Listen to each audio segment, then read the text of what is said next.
Hi, Scott. How are you? Chica, how are you? I'm I, doing I'm very I'm I'm well. doing really well too. Yeah, it's been too long since we've done this, don't you think? I know. It's been a few months, hasn't it?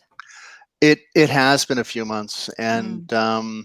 I guess we need to explain ourselves, right? What have we been doing? Um, Yeah. so you're still in Japan, Yes, I'm and currently I'm in I'm Kyoto, Japan. yes, and I'm still Yes. in Southern California. Hmm. But we have been very busy working on arrangements of Spanish music for our new record. Yeah, we've been talking about our record for a while now. We have our pieces halfway through, Yes, yes. and yeah, we just have to be in the same place and play together and Yes. record. That's what we're waiting to Yeah, do. I'm not down for, recording a record with me here and you there and then we just put it all together because it doesn't Yeah, feel the same as being in the same room. right. But it's We safer because you won't hit me every time I make a mistake. So, mm, there is mm. that benefit. But yeah, I know we're going to be finishing that record over at Studio City Sound. Yeah, I Um, look forward to that. I Yeah. likewise, but yeah, like you Mhm. said, we've got about 30 minutes already recorded, so Mhm. we're halfway there, and yeah, getting ready to publish our arrangements, not Mhm. just for that, but from the Unfettered record on Yeah. our website in the store.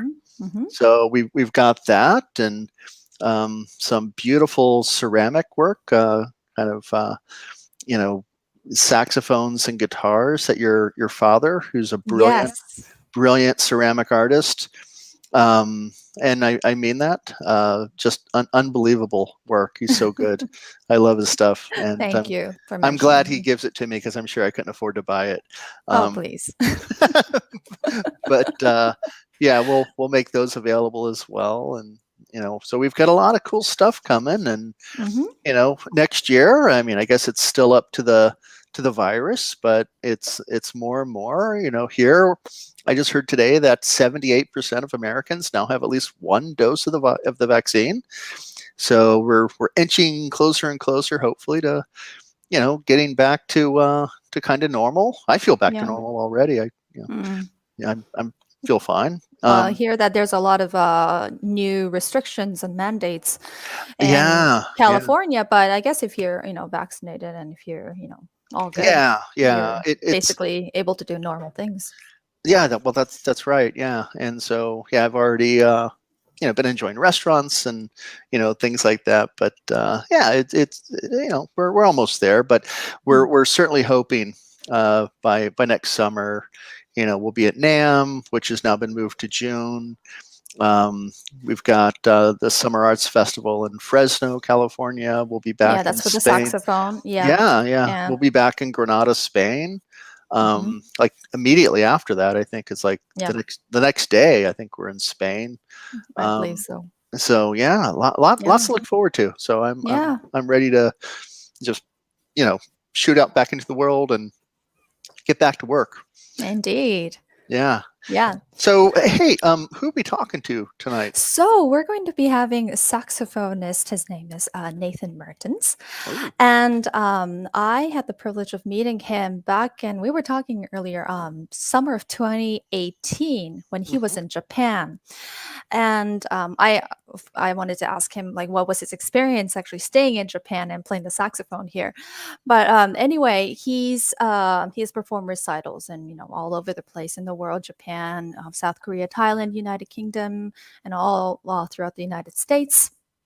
And he currently is an assistant professor at Hastings College, and also a lecturer at Baylor University, Hmm. and also a marketing director of advertising and development for the North American Saxophone Alliance, which we shorten that as NASA.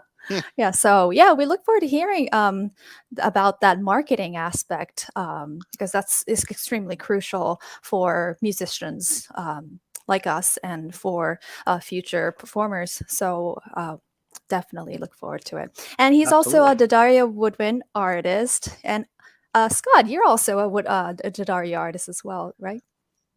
Uh, am I? So everybody, that's the the logo for the Dario. But Yes. anyway, I'm talking too much. Let's bring Nathan over, shall we? There he is. Hello, Yay! how are you two? Doing very I, well. How are I you? I have not checked the Rams Seahawks score, so I can't say for sure. But the Dodgers did win last night, so I'm at least sort of okay. Good. Oh, this isn't a sports show. Sorry about that. I just Yeah, my sports knowledge is pretty. I think we've already and it's stopped already. right. Well, let's just say that lots of things I didn't watch 2 years ago, I now do because I've been home for the last 2 years. So suddenly I care Yeah. about things I didn't care about before because I don't have to leave the house to do them. Well, But and we all have new hobbies, right? So yeah, or we're deeper into the hobbies that we had before. However you want to look at it. But yeah, I haven't picked up knitting or anything like that. Knitting. No. Are there anything you picked up, Nathan, during this COVID? mine, I think like most people, I turned into a bit of a plant person. So you can see some of them in my office right over there. Oh So my gosh, yeah. I got a couple, and then a couple turned into 10, and then 10 turned into 30, and I think I'm at Wow. like 40 or something. So Wow. Wow. Okay. but I split them between my office and my house, so then that way it never looks like too much, right? Yeah. Well, Yeah. here in California, all of my plants are outside, but yeah, we've got plenty of those, and yeah, I do yard work, so I enjoy going back out there. But yeah, nothing in the house, not yet. I think the dog will eat them. I'm not sure. Yeah, we have this pesky thing called winter here, which is a bit annoying. So it gets Oh, is in the way. that when it drops below 70 and it gets a little cloudy? Yeah, if that's the case, then we're Ooh. already in winter. Really? Yeah. Yeah, no. Actually, I'm a upper Midwest boy. I was raised in Indianapolis, so you know, I can feel your pain. I do actually know what that feels like. But Yeah. After living in a place like Texas for a while, it was like moving. I mean, because I moved from Texas straight to Tokyo, and Tokyo's winters weren't so bad, but sometimes that breeze off the ocean and it just cuts really bad. It's like being in New York City in the winter. That breeze is nasty, and so I guess that was a bit of a shock. But it doesn't snow a lot in Tokyo. But when I moved back to Nebraska, all of a sudden there was snow everywhere, and I was like, I have not lived in this in a long time, so not looking forward to another winter. What's great about US winter, like especially in the Midwest, is that it has central heating. So, you know, the whole building is warm. But in Japan, it's an individual. Do you remember that, Nathan? Like they warm up the individual rooms. So I remember like in my bed and then thinking, how bad do I have to go to the bathroom? Because I'm going to have to leave my warm bed to walk through the hallway, which is not heated, to go to a bathroom that is not heated. And it was always like, I can just go back to sleep. I don't need to go. It's fine. Yeah. So that's a big difference between the Midwest winter and the Japanese winter in a way. Yeah, absolutely. Yeah, no, we're certainly spoiled here. Yeah. Yeah, I've got heating and I live in Southern California. I don't even know why. I don't even know why I have it. I never turn it on. It's a total waste. Well, I'll send my heating unit to somebody in Japan.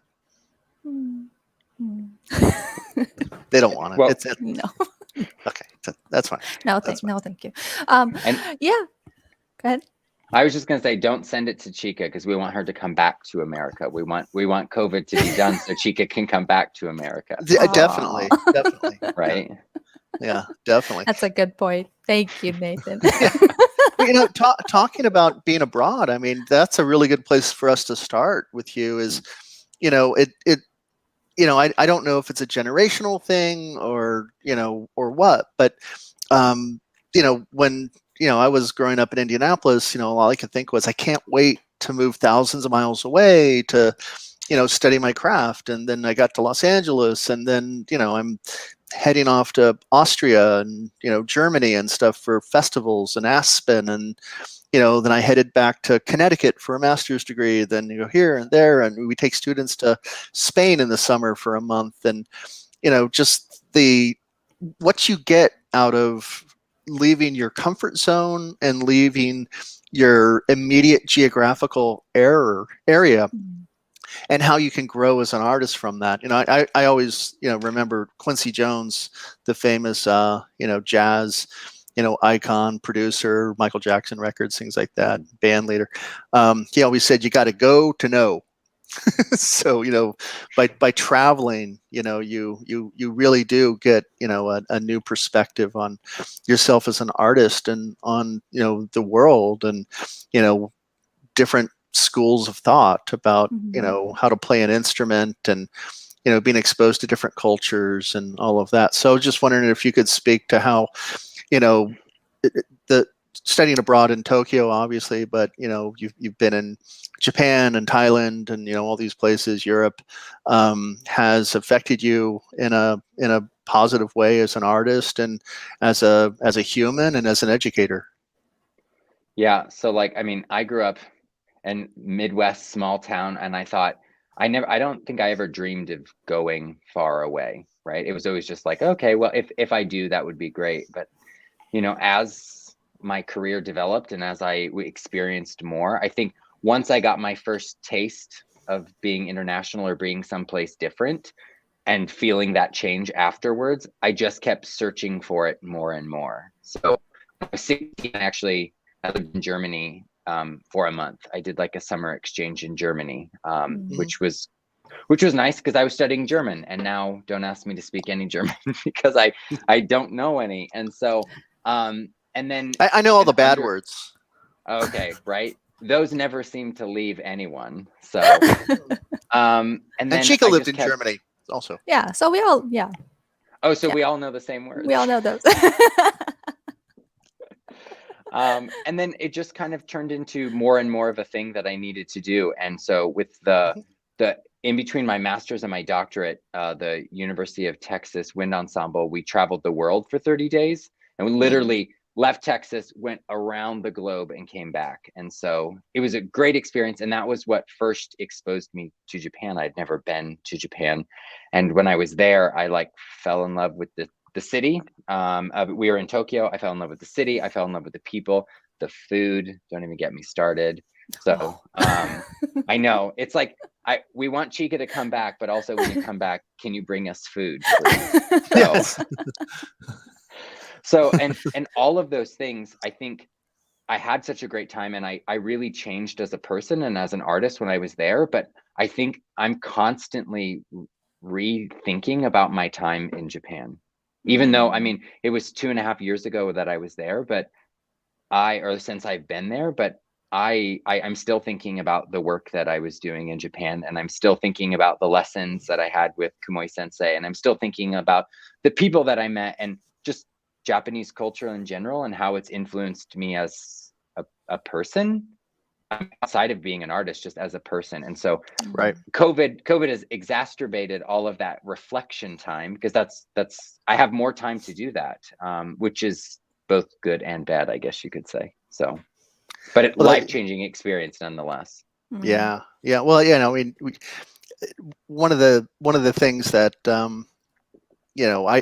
I often think when I hear a really young musician, especially one who's really technically proficient, and they've listened to their teacher, they do everything that they're told to do, and things like that, is it's sort of a cliche, but it's gosh, they kind of lack life experience. And so as impressed as I am with what they're able to do on their instrument, and what should you expect from a teenager anyway, but and I'm sure they'll grow as an artist later, but travel and just experiencing the world is just so important to an artist. I just don't know how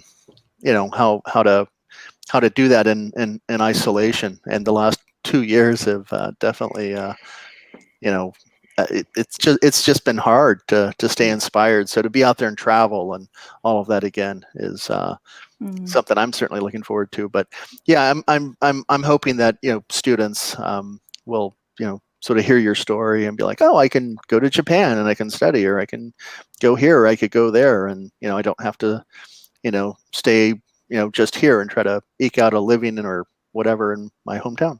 Yeah, and that's the thing that like I've met with a couple students, a couple American students, and actually one Canadian student about going to Japan, and they're like, can you talk to us about your process of like how you applied for scholarships? And I was like, absolutely. Like I don't want to hold the key and be like, no one else can go. I want everyone to go. I want everyone to have the experience that I have, because I don't think anyone's going to go and say that wasn't worth it. Even if you go there and you hate it, which I don't think you will. But if you do, then at least you grew as a person. You're still growing, right? And so I think that level of being out of your comfort zone, being in a restaurant and not knowing what to say, being in a lesson and not knowing what to say, or like I was the only non-Japanese person at so many things and being stared at or being asked questions, and I was like,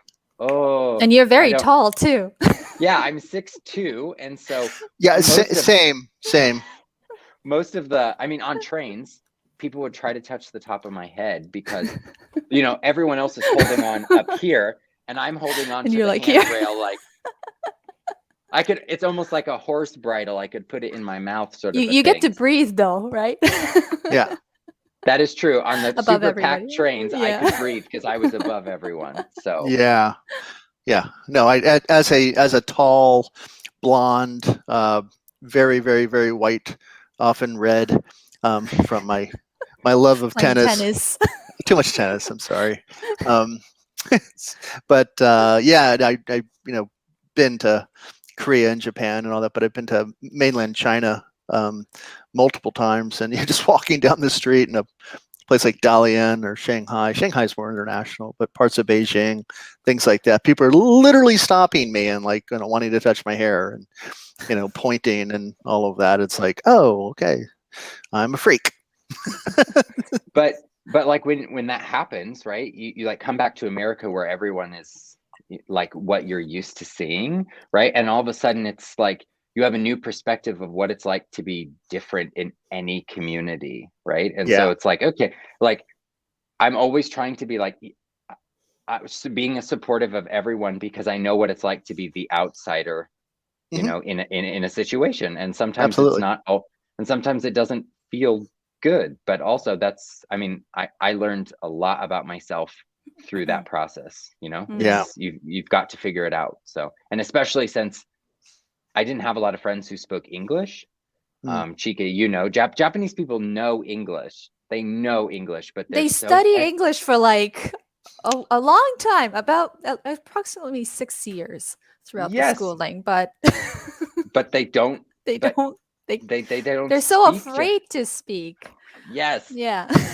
So many of my colleagues that I had never spoke English to me. So I had to sort of get through with my not so good Japanese. But when my British colleague, my duo partner, who lives in England, actually at the beginning when you two were talking about you have half of a CD recorded and you're just waiting to record the other half, we're in the exact same boat. Because we were slated to do concerts and record in March of 2020. And I was over there, and then all of a sudden, Trump put the travel ban on, so I had to come back, and then I haven't been allowed over since. So, but when she came over to Tokyo, everyone started speaking English to her. And I was like, wait, you all know English? And they were like, yeah, we just didn't want to speak. We were scared. And I was like, but what? So, but it made my Japanese so much better. I wish that my Japanese was better now, but I live in a town where there's no one to speak to. And so I feel it just sort of dripping out my ear, sort of a thing. Yeah. Well, we can have a regular conversation, Nathan, once in a while, so we can, get your Japanese back. Right. Keep it up. Yeah. Yeah. Well, I'm really curious to know more of your experience in Japan, and especially the saxophone experience. And like you said, you were very inspired and you saw so many different things. But was there anything in particular that you found very different or interesting, or how do you say, about the saxophone, culture in Japan versus where you're from, from like the Texas saxophone, or where you're from? So my whole like research proposal that I did with the ministry was to learn about Japanese saxophone and learn about what makes it, because I mean, Japanese saxophone is great, and Japanese saxophonists have been winning sort of our Olympics of saxophone for a long time. So my goal was to go there and to crack the code on Japanese saxophone. And after a year, I basically realized we're all doing relatively similar things, right? There's a large French influence in Japan, which doesn't necessarily exist as much in America. But at the end of the day, we're all playing the same repertoire. We're all entering the same competitions. We're all trying to achieve essentially the same thing. And so at the end of that first year, I was like, oh, maybe I can't research this as much as I thought. And especially studying with Kumoi sensei, he was someone that, like, because he studied in America, and so he had a sort of perspective about America, or like American style of saxophone playing, and he teaches in sort of that way in Japan, and that's what he's known for. And so it was ironic that I was there to study Japanese saxophone, and I was studying with someone who claims to be, he's an American saxophonist, like, or Japanese saxophonist who plays the American style in Japan. But I think it was good for me because he really just sees music as being a global thing. He never really said anything about him being a Japanese saxophonist or an American saxophonist. He was like a global citizen, and someone who is, I have never met someone in my entire life who was more of like a servant to the music, and someone who was I mean, though you've talked to him, Chica, the way that he speaks about life, and it was like, it's like poetry, everything that he says, even in English. And I'm like, I still listen back. I've got all recordings of all of our lessons, and I listen back, and I'm still picking up things and nuance in what he is saying, because I've never met anyone who thinks that critically about music, or has that just such a beautiful mindset about it. I guess it's hard to put into words, because it's sometimes so it sounds like painting, right? He kind of just, it just blossoms when he when he mentions about It sounds like you're describing. Well, I mean, everybody needs to have a teacher, or someone in their life like that. But it's almost like you're describing Chica will know what I'm talking about. A Japanese saxophonist, Pepe Romero, who is like, every word he said, he could order a beer, and you're like, that's the most beautiful thing I have ever heard in my life. And yeah, exactly. you can't really explain why. It's just like, wow, he just really, understands the universe. But just somebody to, kind of aspire to be a little bit more like. I mean, he was always challenging me to like think deeper about everything, right? It was just, I mean, everything was think a little bit deeper, which was fine. When we first started lessons, we started in most English, because my Japanese was not so good. And then by the time we were in the end, like my last couple lessons were fully in Japanese, and like the goodbye dinner that we had together was mostly in Japanese, which was a nice transition.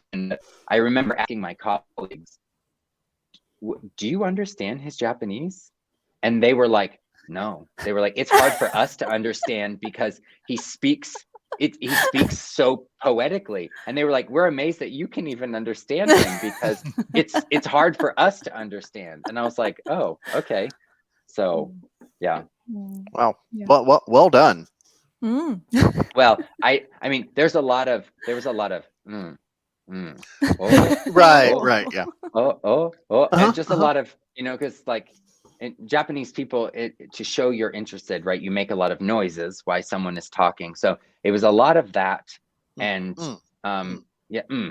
just a lot of those. So I I got really good at pretending like everyone thought I knew what was going on, but really I was like, I don't know Don't what's know. happening. Yeah. Yeah, But well, as a but sometimes university professor, I'm used to my own students doing that comment. Mhm. And then they walk away going, what the hell was that about? And I feel brilliant. Right. Well, the Because upside for me was when I met Kumoy in like one of our first lessons, he said when he moved to America, the very first, all he basically knew how to do was order a hamburger. He could say like, I'm happy and like, can I have a hamburger? And now his English is, I mean, even to this day is amazing.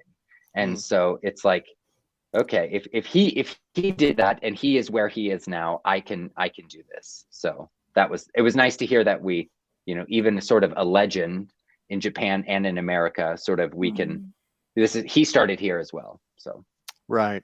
yeah, right.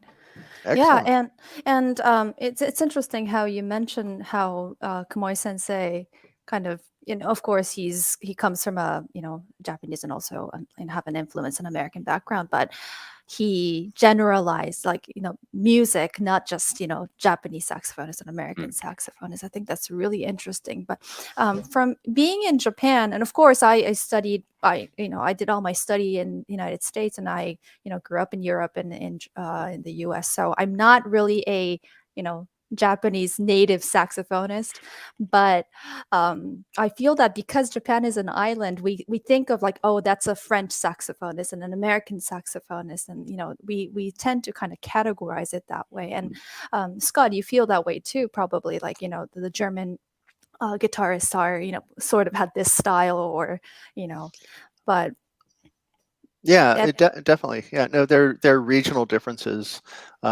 Just honestly, just based on the schools and the primary teachers that are the most influential, and then of course those teachers go on to teach their own students. They have and you have this trickle down effect, and you know, and here on the West Coast, and you know, California, you get a lot of Romero people here in this, you know, the South, and you go to the East Coast, and you know, you get more Aaron Shearer type people, and then you go to, you know, Europe, and you know, it just kind of depends on where you are. You go to China, and it's Shenzhen, at Beijing Central Conservatory, and you know, you can just sort of see that. But one thing that I've seen more and more, you know, I graduated from USC, Thornton School of Music, dating myself, but 1994, and you know, I didn't really see too many, you know, people moving around, you know, things like that. I mean, obviously USC was very international at that time, but that was an elite conservatory. But now it's like I see people just freely just going all over the place. So I feel like we're becoming a little bit less tribal. And you know, it's like bound to one geographical people, location, or even playing style, right? yeah. It's not like if you go to the East Coast now, you're automatically an Aaron Shearer type guitar player, you know, which is all Peabody, or if you're on the West Coast, you're automatically a Romero, you know, person. I mean, it's likely, but it's not a guarantee. So it's just kind of interesting to see how people have moved around and kind of shaking it up a little bit. Yeah. Well, and when you have all of these diverse experiences, I think about, like, one hand, as a teacher, you're able to meet everything that your student, right? You have all these experiences. So if your student is having an issue or wants to do something, you have all of these experiences to draw from, and all of these different teachers to draw from. Yes. Or if you're a performer and you're playing different styles of music or genre, or the music is calling for X technique, you know how to do that from studying with different teachers. I think there's some limitations with studying sort of in one area forever, right? And so someone could argue that they become an expert, and I can see that as well. But I really like having all of those influences that I can draw from, right? As musicians, we think about everything as like a painter's palette. And I feel like every time you travel, you add a little bit extra onto that palette. Yes. New teachers, new experiences. And, you know, if you even collaborating with people, it's a new color that you get to add. Yeah. Exactly. Yeah. I mean, you know, I'd never played with saxophone before, and it never ever occurred to me to play with saxophone. I've played with my fair share of, you know, oboe and English horn and, piano and, all sorts of stuff, obviously guitar and flute and voice and things like that. But saxophone never once dawned on me. And Chica and I just kind of found ourselves thrown together at a concert in LA and, learned some music. Like, hey, this is really good. I never thought about this before. And, it's such a cool experience. So, just totally outside of anything that we'd known before. And it's like, wow, this really works. So, yeah. Don't be afraid. Try new stuff. And, we don't have to always, just stick with what we know. I tell all my students that like growth happens on that blade of discomfort, right? And so yeah, playing with guitar is like, I remember the first time I played with harp and I was like, oh, this is very different. Like, because how things ring and how things change and like tuning was difficult. And so it was like, but nightmare actually. After you do it a couple of times, you get better at it. It's called growth. And so then it's something you're able to do. And so, I mean, that goes with travel, that goes with playing new people, learning a new language. Because I use some Japanese syllables when I play and not how funny English syllables, because I learned how to sort of change how the mouth shape and stuff. And that works a little bit easier for me. Is it the solfege that you know? It's like the really light Japanese saxophones have the lightest articulation in the world. And so I was like, how do they do? But so much of the tongue, I think, is more agile in the language, where English, I think our tongue is like super thick and heavy.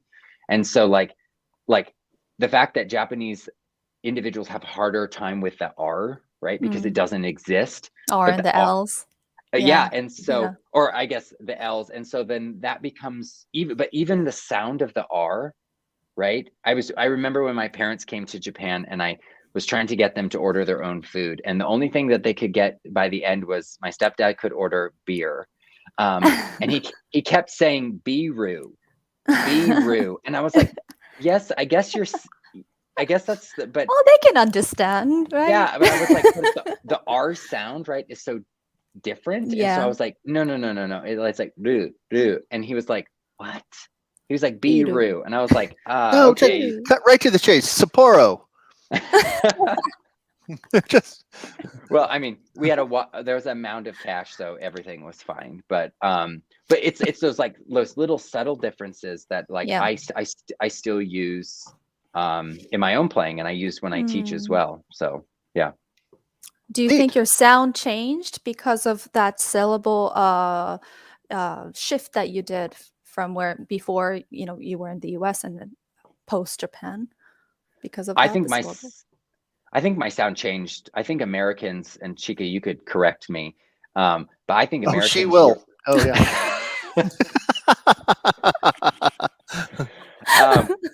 Like we're really obsessed with like big, dark, warm sound, which I think has its place. But also, what about like bright or sparkly or what? Like all of those words that those weren't used as much in my education, and those were sounds like, I think it's a little bit more if we're thinking schools of playing, French style of saxophone playing. And so I think Japan lives in the sweet spot in actually between both of them, where I think they both have, it's warm and dark and it's sparkly. And so I think my sound has brightened up a little bit since I was in Japan. And it could be from the syllables. It just could be from, I felt like I was in a place where I felt like my sound had a place there. It could also just been that we were playing at 442. Maybe that was it. She has converted me. I'm a 442 kind of guy right now. So the instrument works better at 442. It does. Yeah. Yeah.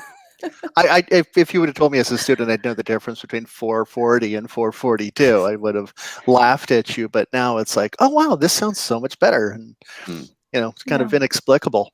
Yeah. Our tuning was much better too. Yeah, it's brighter and it's crisper. A lot of the same adjectives that Nathan was just using there. Yeah. So it's amazing how just those subtle differences, right, of changing a vowel shape or something affect articulation, sound, all of that. Because so much of what we do is internal, right? And so much of that has to do with language. And so if I had all the time and all the money, I'd love to do a research study about different saxophone sounds and frequencies and also languages, right? Yeah. So like what influences that kind of a thing. So it Chica, must be. Yeah.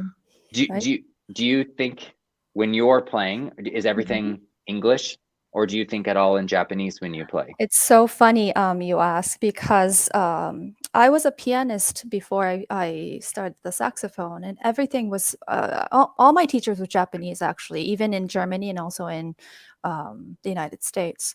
And they all use solfege singing. So my whole singing, my whole playing is all in Japanese solfege. Okay. And that's probably something yeah, that is influencing my playing. So yeah, like how you say about the syllables, like the vowels, I, U, E, O, like do, re, mi, fa, sol, la, ti, do. Yeah, that's all sort of frontal use of the mouth, versus if it's like Italian or in an American way of solfeging, it's more at the rear of the oral. So yeah, there's a slight differences, I think. Yeah, I mean, I think that's like fascinating to me. Like, okay, I want to know more about, because you're right. It's all at the front of the mouth, but everything that we do is at the front of the mouth. So yeah. But what's interesting about saxophone is you have to really think about the throat and how you bring your air and open up the throat, the whole embouchure setup. So it's not only the just the talking muscles that we use, or the frontal part of the mouth. So yeah, I actually think about that a lot, Nathan, about how English and also Japanese and other languages influence music. Yeah, because it has to be when we hear like singers, like vocalists sing, we definitely hear the differences, right? And how they, of course, they might be studying in different places in the world, but they still have their native language that will influence them. So Yeah, absolutely. Yeah. Well, yeah, and making your instrument sing is always the goal, right? And, language and singing are so clearly connected. Yeah. Yeah, for well, sure. Scott, you don't have to think about right? All of this. No, but what I do myself and what I tell my students is, with the guitar, the vibrato and the breathing in your phrasing, the best way to learn, the best way to do that is to listen to singers, is to listen to wind players, because I can go, I don't have to take a breath at the end of the phrase, but a singer or a saxophonist, they're going to die if they don't take a breath at the end of the phrase. They need literal oxygen. So I actually write in like where to breathe, and it made me much more musical when I started doing that. So guitar, because it's one of the biggest insults I could give another guitar player, which I won't name names, but I always say, gosh, I think they listen with their fingertips, because they're not listening with their ears. And if they listen with their ears, they'd hear that what they're doing is technically great.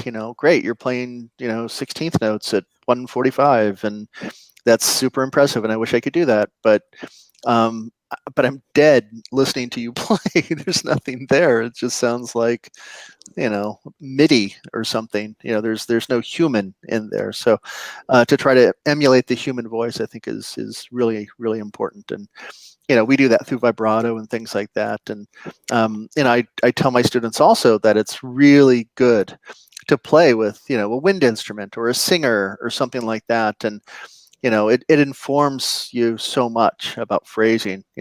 My phrasing has gotten so much better since I started working with Chica. And, it's not just because she gets really mad when I don't phrase well, but, you just, when you're playing with people who have great phrasing, you just sort of, you go with it. And thank you. Yeah, you're welcome. I'm not just throwing you compliments.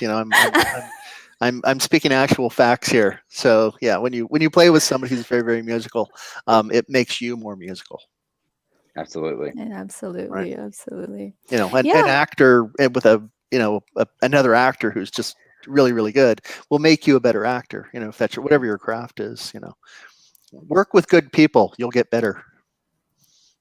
absolutely. That's like Yeah. a life motto, right? Surround yourself with good people.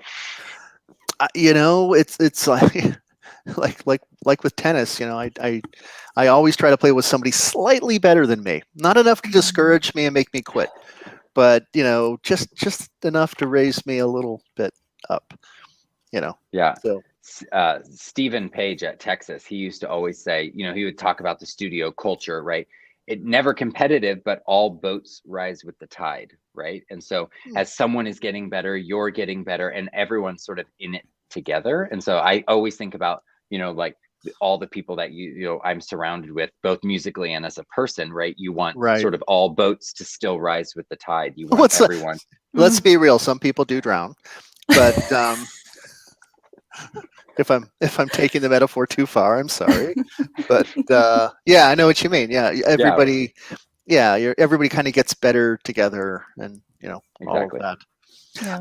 So I'm wondering because I know you do for NASA, you know, some marketing promotion stuff for them. And by the way, we played a concert for NASA in Yeah, the Tucson. regional one in Yeah, a Tucson, Arizona. couple of years ago. So I do actually, as a guitar player, know what this is. I'm not just reading from a bio or anything. So I have actually attended an NASA, you know, little regional convention, and know what it's like to be in a room full of really nerdy saxophonists talking about, you know, reeds and ligatures and things like that. But what I'm wondering is in your role at NASA, where you know you're dealing with like PR and marketing and things like that, has that informed you in any way as to how to market yourself as an independent artist without you know Sony classical behind you or something like that, you know, because you're active as a performer. Are you getting I guess are you learning from the marketing work that you do and how to market yourself? And is there anything you could share for the rest of those sort of DIY artists out there, which is 99.99999% of them? I think it's right now it's just about building connections, right? That's so like I just took over this role in May. And Mm-hmm. so it's relatively new to me. And so I'm in the process of planning for our first biennial conference that will be in March of 2022 in Mm-hmm. Stillwater, Oklahoma. And so Mhm. I'm in the process of connecting with vendors, and I'm I, I'm really just seeing that like it's all about human connections. That yes, I can send an email that's like, hey Scott, do you want to give $500 to help pay for this? But like the people who some Make people it are more 1,000, and I'm in. okay. I'll send you my Venmo after this is over Cool. with. I got that ready to go. Request. Yeah, I tried that with my parents. It somehow doesn't work. No, they don't. Yeah. So, but it's all about those like personal connections, because you know, like NASA is asking for sponsorship for our conferences, right? And these are from some of the biggest brands: Yamaha, Van Doren, D'Addario, Selmer, right? Oh, we're asking from these brands who are we have loyalty with them, but also when you're thinking about gigging and when you're thinking about how to get students, right? It's the same connection. It's all about like how you're building that connection with other people. So is it a band director, right? And are you building that connection because you might get students that way? Or the band director might be also the director of the musical at the high school, right? And so then that's how you get something like that. And you never know which band director is also a ringer at one of the local symphonies, right? And so never to paint someone as like, oh, well, they just do that. And always see people as, I think, people first. And then I think when you do that and you foster those connections, the next thing you know, all of those things, it's people see you as being lucky, but you were a good person and you're working with other people. And then that's how you get these sort of opportunities, right? I mean, if I would have met Chica in Japan and she was like, man, he's awful, I don't think Chica would have invited me to be a part of this, right? And so, I mean, it was one meeting that we had, and one night in one summer in Tokyo almost 3 years ago, or over 3 years ago, Over right? 3 years And ago.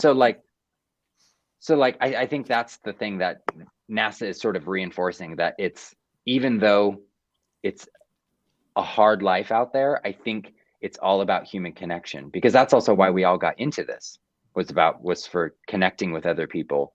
First, I think most of the time musically, but we also, a lot of our experiences, especially saxophonists, was band, right? And we loved playing in band with other people. And so, And I, by the way, I played saxophone in band in okay, middle school and high school. And my son now plays saxophone in band. Yeah. So we're a saxophone family. I like that. Yay. There's some good choices being made. Yep. So I'm not sure if that answers your question, but I think that's what it's teaching me the most, is just that I think those people connections matter more, because people are willing to do things for people if someone asks, if you know them, if you have that sort of connection. Sure. Right. Yeah. A friend of mine who he's a session musician, one of the few remaining here in Los Angeles, guitar player. And students are always asking him, like, hey, how do I get gigs and things like that? And he's always like, people hire who they like. I mean, people want to hire their friends. Mhm. And, there are so many talented musicians out there. And for every, job, you've got dozens and dozens, if not more, people behind them who really want that work. Why would you hire somebody you don't like, Mhm. for it? You want to hire people that you like. So, I think being good with people is a must for that. So learning people skills, and our NASA, our NASA is something called GFA, the Guitar Foundation of America, and I directed the international competition and convention in Los Angeles in 2008, 2009, something like that. Okay. And when you said working with vendors, I was just like, oh man, I know exactly what that vendors fair is like, and that more or less funds the entire thing, and you've got to make these people happy, and all of that. But you want to be successful in music. First off, you got to be good, because as much as they like you, if you suck, you don't get the job. But if you can really play and people like you, you're getting a whole lot more work than somebody who doesn't really get along with others. Well, and that's the thing. It's like if you're a great player, you get the first gig, and if you're a good person, you get the second, third. Ooh, I like that. I'm going to steal that. Yeah, that's a good one. Yeah, I like that one too. Yeah. That's it's like, if I like working with someone, I'm going to call them to do work for me again. But if they were a good player, but I didn't, and they were like sour to be around, and they're not someone, I always say, they're not someone I'm going to go out and get a beer with afterwards. Yeah. Then I'm like, oh, maybe not. Right? But to be fair, Cheek and I always go out for wine afterwards. So that's fine too. Drink of choice, right? Okay, yeah. Just want to be clear. We've never gone out and gotten a beer. Oh, yeah, we have, but it's mostly wine. Yeah, it's mostly wine. But yeah, no, when you work with somebody, especially if you travel with them, man, you get to know somebody when you travel with them, right? Oh yes. Yeah, if you can survive the first, tour or 2 or 3, you're good.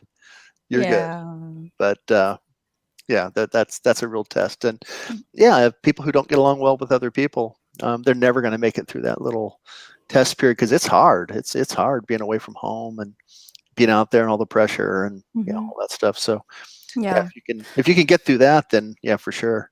Yeah, but especially during COVID, we weren't able to meet with people, right? In person. So did you find that very difficult, or did you? How was your workaround? For being around people, I think for me, I mean, I have a dog, so he got more attention than he's ever had before in his life. So I adopted a pandemic puppy. So okay. I have, yeah. I had mine only for 6 months before the pandemic started. So Mm. most of his life, he only knows me being home on a computer. So Oh. now that things are turning back to normal, he's like, why are you Yeah. away so much? Why you leave me? Yeah, shouldn't you be here with me all the time? So like I miss human connection, but I think the biggest thing is I just missed if I have to do another video like recital, right? Or another recording video thing for it, that was all the joy that I have, all that. So sort of, I just talked about connection. I felt like it was all gone. It was just like Mm. I would record something else, and then I would do hours of editing, and then I would put it up on YouTube, and it was like, oh, that Yeah. I didn't like that, and so that was really difficult with the pandemic. But now that things are slowly starting to open, Yeah. like even just we did a faculty sampler recital, and playing on that, I was like, oh my gosh, they're human beings in the audience, and afterwards, even though I can't shake people's hands, they can still give me like that like they're smiling with their eyes, right? That they're like, I enjoyed that, thank you for sharing that. And I think Mm. I think that we've all just been missing. How about you two? Are you feeling the same thing? Well, Scott? Chica, in Japan, I think she's had a very different experience because she's been able to perform live a lot more than we have here in America. So, yeah, I've been kind of jealous actually. See, like, oh, I'm playing this thing here and I'm playing this thing here, and I'm sitting here in LA, like, I can't even go to a restaurant. What do you mean you're playing concerts? So yeah, Japan, of course, handled it better than we did, as you would expect. But yeah, things are starting to get better here, and I think, well, the last time Chick and I played together, I think, was it UCLA or Yeah. was it NAM? I don't remember. It was one of those. Yeah, it was like sometime in February of Yeah, 2020. and we were it was like late March, and we were about to go up to San Francisco for a concert at the Presidio. It was like a week away. Mm-hmm. And then we had a whole bunch of other things, and then we were going to Europe in the summer, and we were really excited, and it just dawned on both of us. It's like, all this is going to get canceled, isn't it? It's like, yeah, it's all going to get canceled, and so that was a bummer. And I'm looking so forward to walking out on that stage for the first time and playing live music for people. I haven't been able to do that since late March of 2020. So yeah, that's been hard. That's been really hard. And yeah, with the situation in Japan, we have been able to do concerts since last year, June. So we, haven't had too much problem. But of course, we couldn't have a full capacity audience in a concert hall. But still, we were able to perform, and and at the same time, the audience they're looking for, they're wanting the live music, and you can really feel them as they, as I'm performing and as I'm getting their energy from the audience. And I think when this really normalizes, more people will come out to listen to live music. I'm glad you said that. I was thinking, if anything good comes of this, besides the fact that most meetings are going to stay online and I don't have to drive in LA traffic to get to them anymore. Oh God. You want to meet in person? Why? I'll send you a Zoom link, and I don't have to waste 3 hours on the 405. But I hope it's that people have kind of learned what happens when live music and things like that go away. And what were you missing from your life when that went away? And I'm not just talking about guitar and saxophone concerts, but the Foo Fighters at the Great Western Forum, or whatever. I mean, just like live music, with an audience and musicians on stage playing real instruments in real time. I hope people have developed more of an appreciation for that. But of course, they also might have just gotten more used to just watching stuff online. And now they're like, oh, I'm perfectly happy just watching that on YouTube. And it's like, no, Well, but what's striking is that a lot of these big venues, they started streaming their concerts, like Carnegie Hall and all these big halls. So people are getting used to watching these Sure. big orchestras or performers playing like live Yeah. on from their home. So in a way, I kind of fear that that's going to be also a normal thing for Well, people to experience. I know at the university we work at, the plan is to stream all live concerts, faculty, guest artists, students, all that from now on. But that's the thinking is more that's for friends and family who can't make it because they live out of state or something like that, or out of the country, but not to replace the live audience. So, Or hopefully, drive 40 minutes or an hour across the city. Yesterday's Dodger game was at 5 o'clock. And even the commentators were like, wow, there are a lot of people here for 5 o'clock. Do you know what it takes to get to Dodger Stadium at 5 o'clock on a weekday? It's like, you really got to want to watch that game. It's like, wow. So yeah, it's tough. It's tough for sure. We're getting close here. I think we only got about 5 more minutes left. Yeah. And one of the things that Cheek and I talk about a lot is the fact that the classical guitar and the classical saxophone are sort of like, if you talk to people who work at major artist management companies, they refer to us as things like novelty instruments, right? We're not violinists, we're not cellists, we're not pianists. It's a classical saxophone, it's a classical guitar. But we see a lot of parallels in being a classical guitar player, and we're still kind of inventing the repertoire. We're maybe a little bit ahead of you guys, just as far as because we had Segovia in the 20th century. It's been around longer. Yeah, we had Segovia in the 20th century, and we had classical virtuosos in the 19th century and things like that. But still, we're technically kind of a novelty instrument. The saxophone, where you're still kind of like creating your repertoire. I mean, guitar and saxophone. I mean, we just arrange and it's everything. a flexible instrument too. It could be in a lot of different genres. I'm not saying that all the other instruments cannot, but right. Saxophone is heavily in jazz and pop music. That's true. If somebody says they're a saxophonist, it's always, are you in a band? Do you play jazz? If somebody says, oh, I'm a guitar player, like, oh, you're in a band, like. No. I play with a classical saxophonist in Japan, okay? You mean that's not the first thing they're thinking about? No, it's literally the last. But I think like saxophone and guitar, regardless of genre, I think because both the saxophone and the guitar were sort of household instruments for a while, right? Yeah. I think the guitar more than the saxophone. I think I've got a fun factoid for you. Absolutely. 1 in 3 households in America owns a guitar. Huh? Yep, that's the most owned instrument in America. 1 in 3. I would say probably 1 out of every 10 households in America have a saxophone, probably under a bed somewhere. I have one. Yeah, we've got one. Yeah, we've got one.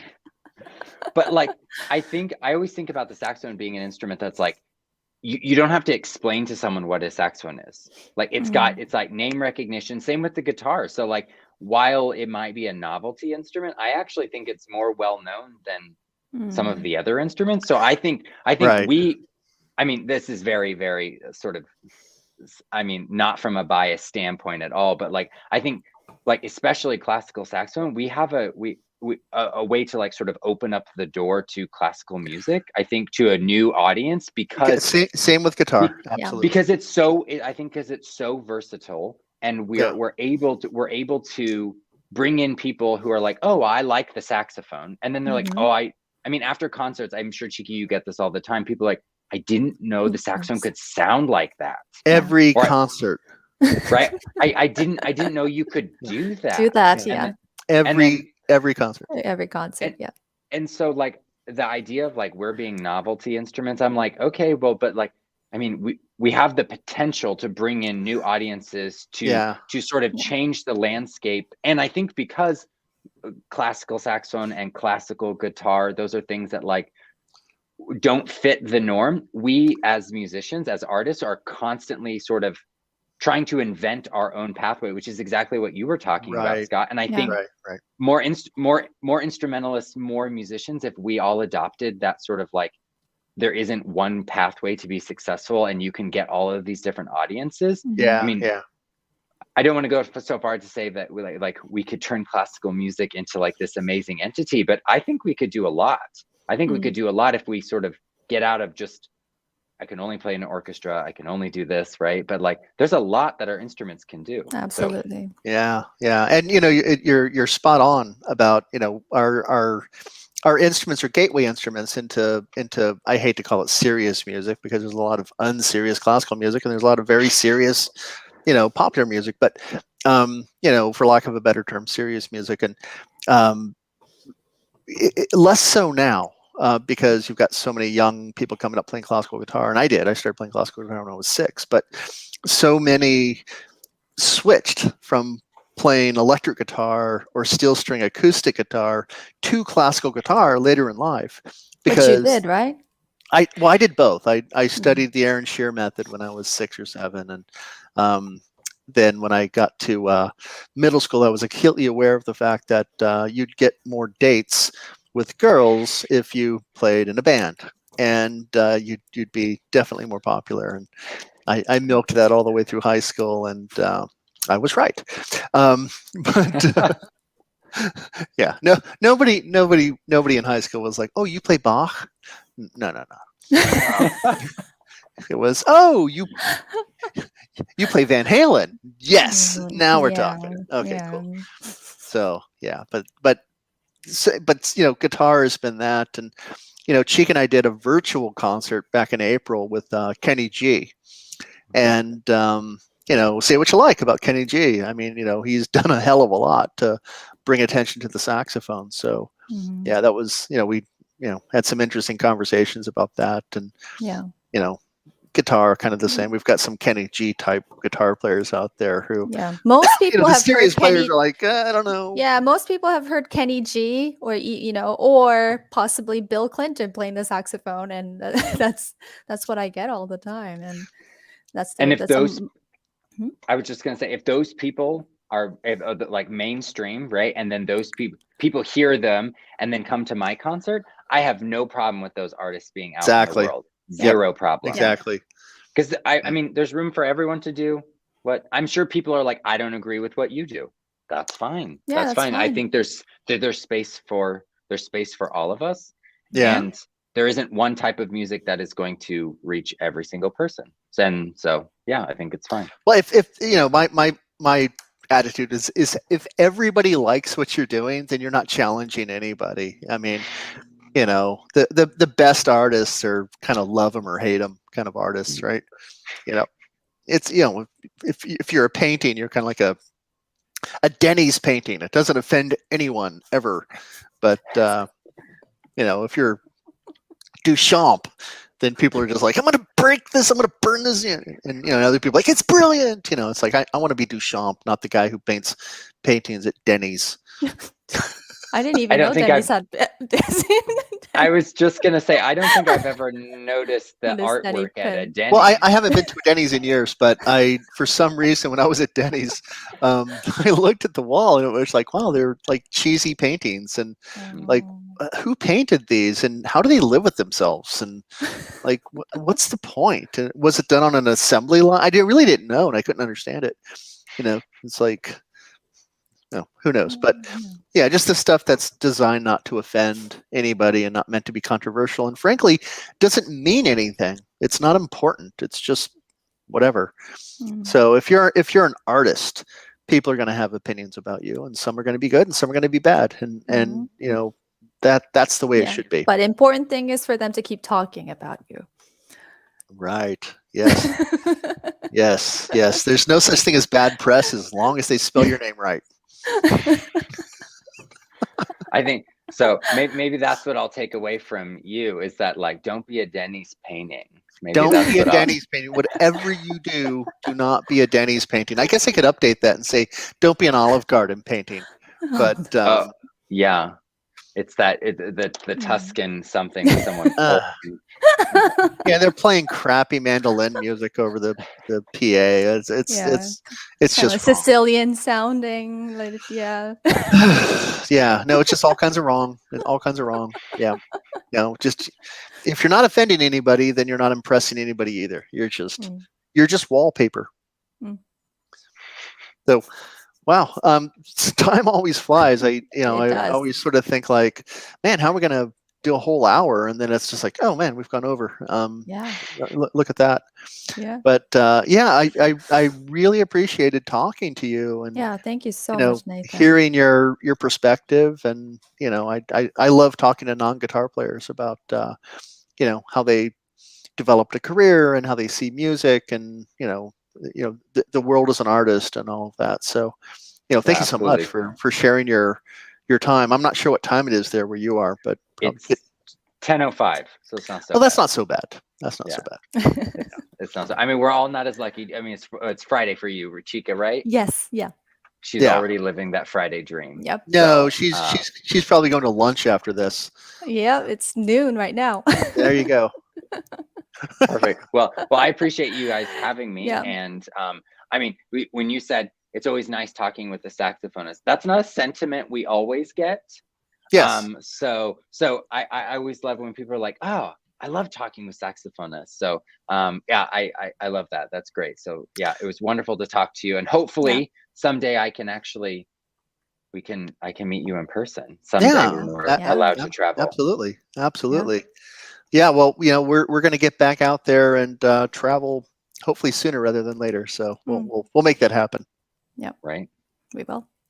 Okay. Well, thank you very much for having a wonderful live chat today. And I hope to see you all again soon. 2 weeks. In 2 weeks. 2 weeks. We're doing this every 2 weeks now. Perfect. All righty. Okay. Okay. We'll see you later. Everyone. Bye. Bye.